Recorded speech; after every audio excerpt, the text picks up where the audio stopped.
So Donald Trump's private Boeing 757, the gold-plated symbol of his empire, the plane he's flown for decades, is sitting on a tarmac right now, and it's not going anywhere. A federal judge just issued an emergency order grounding that aircraft as part of a sweeping asset freeze that's hitting Trump's global holdings. We're talking properties, bank accounts, investment portfolios, all of it locked down, while courts sort through what could be the most devastating financial ruling of his life. And here's the kicker. Warren Buffett, the Oracle of Omaha himself, just went on CNBC and said something that should make every investor in America sit up straight. He called this the most predictable financial collapse I've seen in my career. It's honestly hard to believe we're watching this unfold in real time. This isn't just about one man's legal troubles anymore. We're talking about a reckoning that could reshape American business, politics, and the very concept of accountability for the powerful. And trust me, what happens in the next few weeks could determine whether our institutions can still function when tested by someone who spent decades bending every rule to his advantage. Let me fill you in on what's been happening behind the scenes. So Donald Trump, the guy who built his entire identity on being a billionaire dealmaker, who slapped his name in gold letters on everything from casinos to steaks to a fake university, the man who rode down that escalator in 2015, promising he was too rich to be bought, too successful to fail. For decades, Trump has operated in this gray zone between aggressive business tactics and outright fraud, always managing to stay one step ahead of consequences through lawsuits, settlements, and bankruptcy loopholes. Whether it was the Trump Foundation getting shut down for self-deing, Trump University settling for $25 million after defrauding students, or the Trump Organization getting convicted of tax fraud, he really cemented himself as someone who could weather any financial storm through sheer force of will and an army of lawyers. His whole brand was built on this image of untouchable wealth. But here's where things get interesting. We're now 3 weeks into what legal experts are calling the most comprehensive asset preservation order ever issued against a former president. Trump's real estate holdings are frozen. His investment accounts are inaccessible. His business operations are under court-appointed monitors. This mess is unfolding because New York Attorney General Letitia James won a civil fraud judgment for $454 million, and Trump's appeals have been systematically rejected at every level. The appellate division upheld it. His emergency motions got denied. His requests for stays were turned down flat. And guess who's stuck right in the middle? Yep, Donald Trump, watching his empire get locked down piece by piece. He's supposed to be this master negotiator, right? The guy who wrote The Art of the Deal. But here's the kicker. The courts aren't interested in his negotiating tactics. They want the money. They want accountability. They want adherence to the law. And before we go any further, let's be real for a second. Nobody's shedding tears for a guy who inflated his net worth by billions to get better loan terms while deflating property values to dodge taxes. This is about whether someone can commit massive fraud and just walk away because they're famous and rich. Now back to the matter at hand. Reports from around October 28th revealed just how panicked Trump's legal team was getting.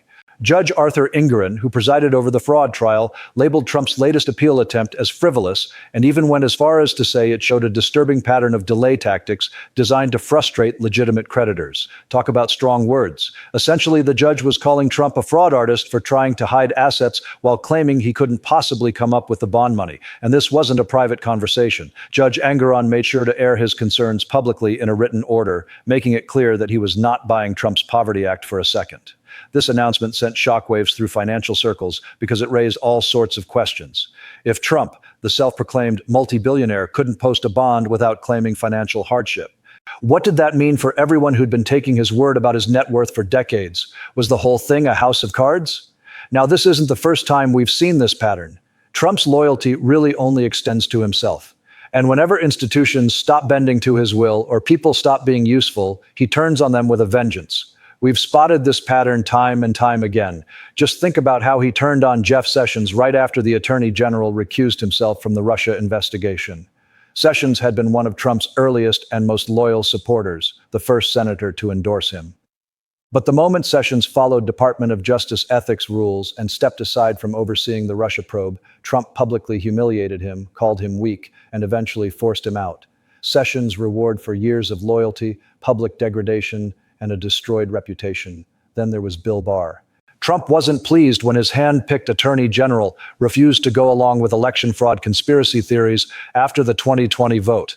Barr had carried water for Trump through the Mueller report, through impeachment, through countless controversies. He twisted himself into pretzels, defending Trump's conduct. But when Barr stated the obvious truth that there was no evidence of widespread election fraud, Trump turned on him instantly, calling him weak and disloyal. Barr resigned rather than continue the charade, but not before Trump had already moved on to finding more compliant enablers.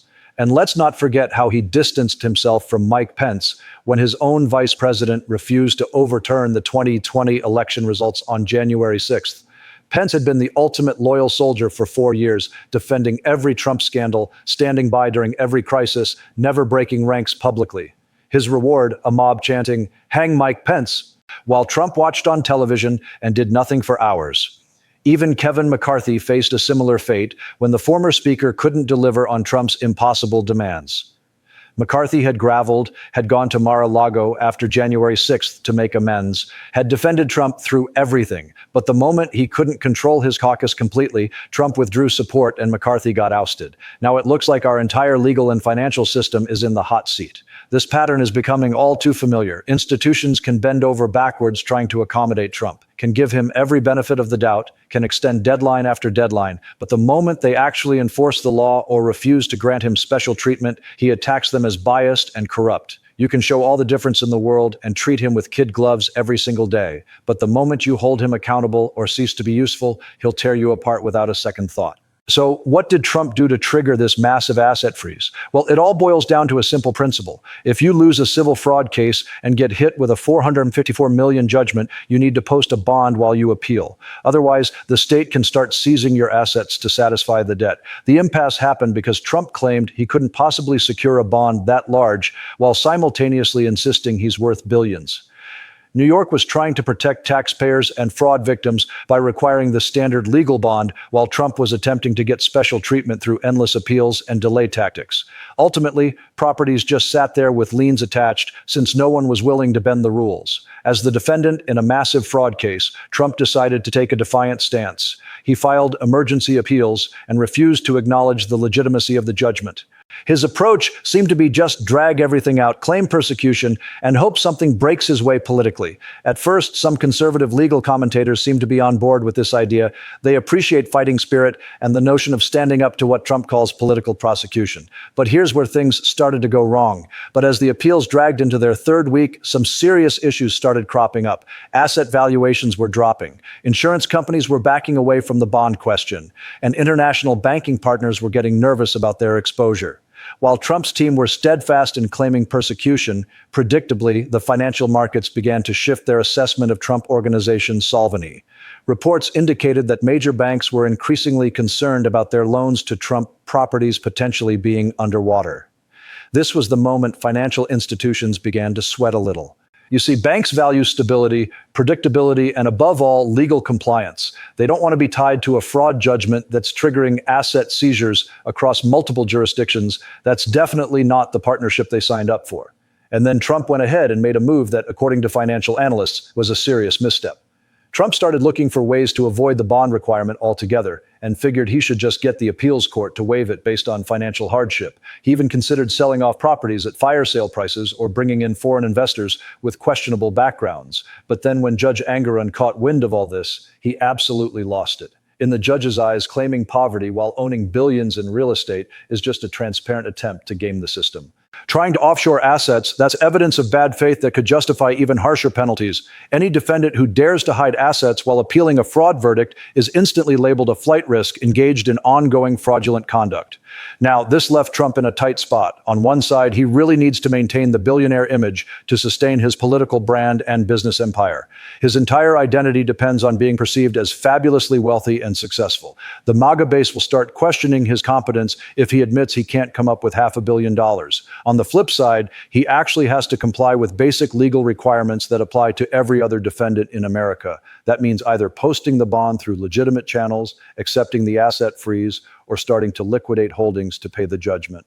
The tricky part is all of that requires some level of transparency about his actual net worth and honest dealing with financial institutions, courts, and the public. So Trump is caught in a bind. He can either keep trying to maintain the illusion of unlimited wealth, which means continuing to fight the bond requirement, and that only makes the legal situation worse and paints him as someone actively evading legitimate court orders. Or he can do what every other fraud defendant has to do in America, which means admitting his actual financial situation, working with the court-appointed monitor, and accepting that, yes, consequences actually apply to him too. but that'll definitely destroy the mythology he's built his entire career on. It's a tough situation, and that's the mess Trump creates for himself with decades of inflated claims. He demands total belief in his wealth and wants everyone to accept his valuations without question, but then he points fingers at the system when reality catches up. He's not shy about claiming persecution whenever accountability arrives. This whole scenario is causing major stress within financial and political circles. If Trump's wealth was always overstated and courts are now calling his bluff, every bank that extended him credit, every investor who partnered with him, every political donor who bought into the billionaire myth is left wondering what else was fabricated. Those moderate Republicans who are trying to balance supporting Trump politically while maintaining their own credibility are now worried sick about being associated with what looks increasingly like a massive decades-long con. Meanwhile, the MAGA hardliners believe the entire legal system is corrupt and that Trump's being persecuted for political reasons, and they're digging in harder regardless of evidence. Things became even more intense when Deutsche Bank, one of Trump's longest-standing financial partners, quietly began reviewing their entire relationship with Trump Organization entities. They'd been pushing for distance anyway after January 6th, but now they're actively exploring how to minimize exposure. When a major international bank that's stuck with Trump through countless scandals starts quietly backing away, you know you're in a world of hurt. The legal action came swiftly and decisively. On October 26th, New York Attorney General Letitia James filed an emergency motion in the appellate court stating that Trump's continued delay tactics and asset shuffling were clear violations of court orders and potentially criminal conduct.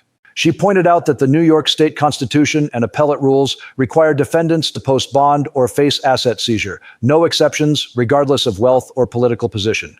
Her filing included evidence that Trump had been moving money between entities, had approached foreign nationals about loans, and had threatened to put properties into trusts beyond the court's reach. That's not the behavior of someone planning to comply. That's someone actively preparing to defraud creditors. The legal process moved pretty quickly, and Judge Barbara Kapnick, overseeing the enforcement proceedings, recognized the urgency. After all, every day Trump continues shuffling assets means those assets become harder to recover if he ultimately loses his appeals. And let me tell you, Judge Kapnick didn't hold back with the ruling. It was a major blow for Trump. The judge declared that Trump's actions were constitutionally indefensible, attempts to place himself above the legal standards that govern every other New York resident. That's legal speak for saying you've got no solid ground to stand on here. There's no legal validity to what you're doing. You're just abusing the appellate process to delay consequences you know are coming. A sitting New York judge calling out Trump by name for constitutional violations created a real stir. It's a significant move, reminding him that he isn't above the fundamental principle that judgments must be satisfied. This is a huge deal that doesn't usually happen in functioning democracies. When judges start using phrases like placing himself above the law, they're not being dramatic. They're documenting for the record that they've witnessed something genuinely dangerous to the legal system.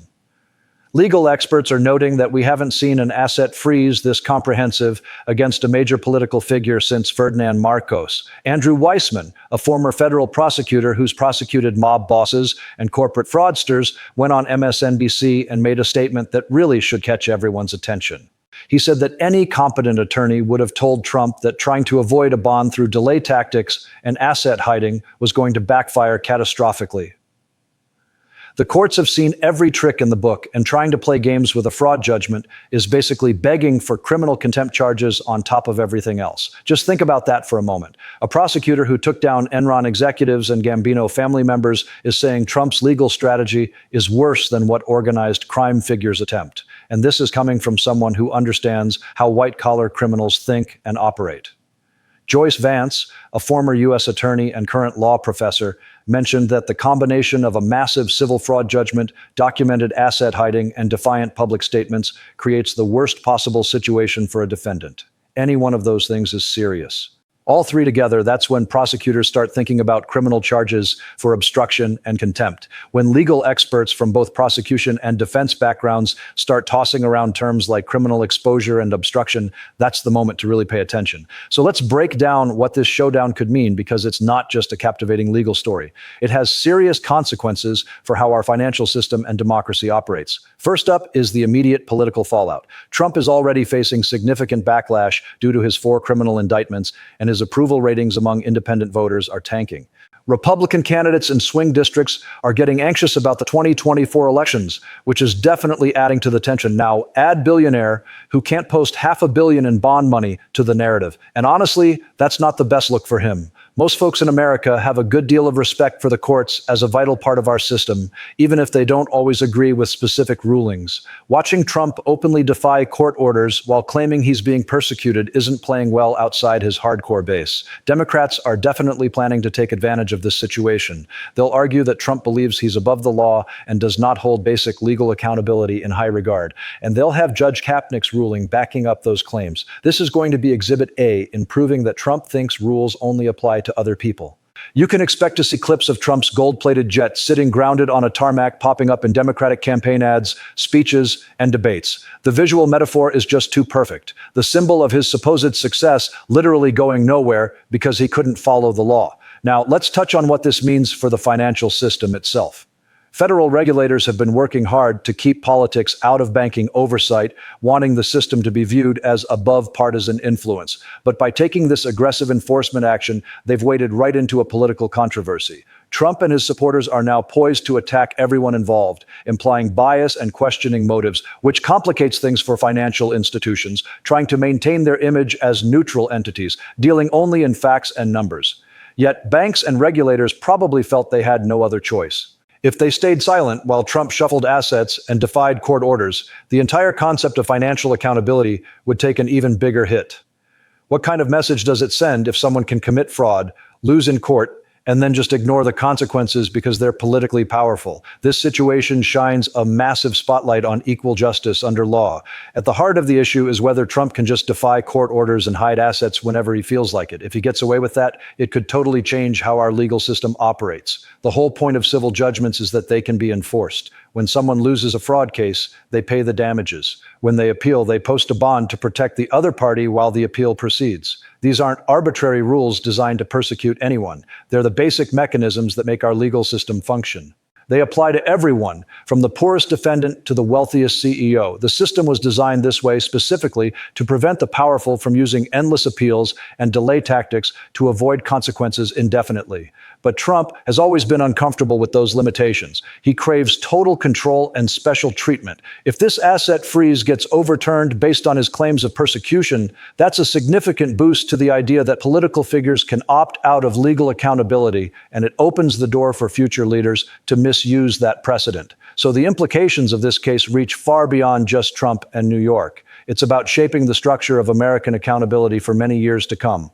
Each time Trump brushes aside norms, breaks laws, or attacks institutions enforcing those laws, it weakens our democratic systems. It starts making behavior that used to be completely unacceptable feel normal. Think about it. If Trump can commit massive fraud, get convicted, and then just refuse to pay while hiding assets, what's to stop the next wealthy defendant from doing the same? If he can defy court orders whenever he claims political persecution, what's to prevent another political figure from following that lead? These actions don't just disappear when Trump leaves the public stage. They become precedent. They become part of our new reality. And that's pretty dangerous. Democracy relies on the principle that laws apply equally, assuming that people in power will ultimately comply with court rulings, even when it's inconvenient or embarrassing, or when that assumption crumbles. When powerful people can simply ignore judgments they don't like, democracy itself starts to falter. Looking ahead to the 2024 elections, it's clear that all of this is going to have some significant effects. We're still 11 months out from those elections, but the narrative being set now is bound to influence how things go. If the story playing out is one of Trump battling every institution, losing in court, and watching his empire crumble while he claims victimhood, that spells trouble for Republicans trying to win suburban voters and independents. Voters usually don't reward chaos and dysfunction. They want stability and competence. Right now, Trump isn't offering either of those. So expect Democrats to champion a message focused on restoring normalcy and accountability. After years of chaos under Trump, there are folks who believe that if you vote against MAGA candidates, our institutions will actually start working again. They're promising no more constant constitutional crises or battles with judges, banks, and prosecutors. Just good old normal governance where people actually face consequences when they break the law. That message might just hit home for a lot of voters, including some moderate Republicans who are exhausted by the constant drama and embarrassment. So here's the deal. Donald Trump's private jet is grounded. His assets are frozen globally. And Warren Buffett just called it the most predictable financial collapse he's ever seen. This isn't just about one man's legal bills anymore. It's about whether we genuinely have a system where everyone plays by the same rules, or if we're stuck in a world where the wealthy and powerful can defy court orders indefinitely as long as they claim persecution. If Trump succeeds in avoiding this judgment through delay tactics and asset hiding, then we're basically saying financial fraud doesn't matter anymore. Civil court judgments are optional and consequences only apply to regular people. That would mean we're stepping into a completely new realm where wealth and political power create a permanent shield against accountability. It's about so much more than just $500 million. It's about whether we genuinely have equal justice under law, or if we're just stuck with a two-tiered system where rules bend for whoever can afford enough lawyers and generate enough outrage. So pay close attention. This is only the beginning. That grounded jet is just the opening move. The coming weeks will be decisive as courts weigh whether to keep the freeze in place, as prosecutors consider possible contempt charges, and as Trump's financial structure either holds together or falls apart entirely. The stakes have never been higher, the evidence has never been stronger, and the outcome has never been more uncertain. This is the moment when we learn whether our institutions can still enforce basic accountability when tested by someone who has spent a lifetime evading it.